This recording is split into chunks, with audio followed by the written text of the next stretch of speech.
प्रकाश सिंह बादल बहुत senior leader Punjab के मुख्यमंत्री के तौर पर कभी मैं उनके साथ बैठा था तो मैं पूछ रहा था ये पैसे वाली बात, तो उन्होंने एक बहुत अच्छी बात बताई कि प्रशांत, ऐसा हो ही नहीं सकता है कि सत्ता में बैठा हुआ आदमी या सरकार कोई काम करना चाहे और पैसे की वजह से ना कर पाए। अच्छा, ऐसा हो ही नहीं सकता है। और उन्होंने एग्जाम्पल गिनाया प्रताप सिंह कैरो का, बिल्कुल, कि जब ग्रीन रेवोल्यूशन शुरू हुआ तो पंजाब में भी तो पैसे, पूरे देश के लिए ग्रीन रेवोल्यूशन हुआ, लेकिन सबसे ज्यादा फायदा उसको पंजाब को मिला क्योंकि सरकार ने उसको सिंगल माइंडेड फोकस से किया कि नहीं, हमें एग्रीकल्चर में सेल्फ सफिशिएंट हो जाना है, पूरे देश के लोगों को खाने की दिक्कत ना हो, इतना अनाज सिर्फ पंजाब में पैदा करना है।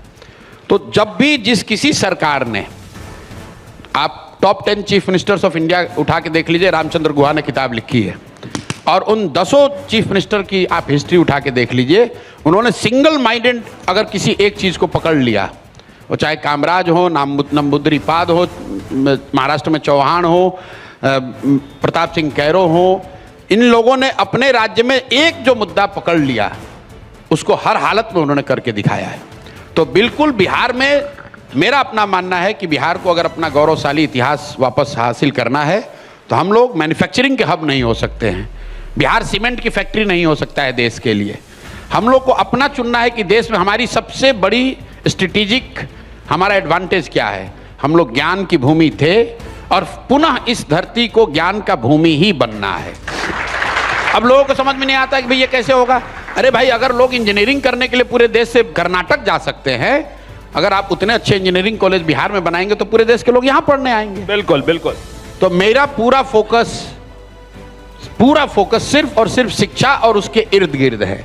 अगर बिहार से 5 लाख लड़कियां, 5 लाख बच्चियां नर्सिंग की ट्रेनिंग ले लें तो पूरे देश में आज जो आप केरला की नर्सेज देख रहे हैं वो बिहार की नर्सेज देखेंगे। उसके लिए हमको यहाँ सीमेंट की फैक्ट्री खोलने की जरूरत नहीं है।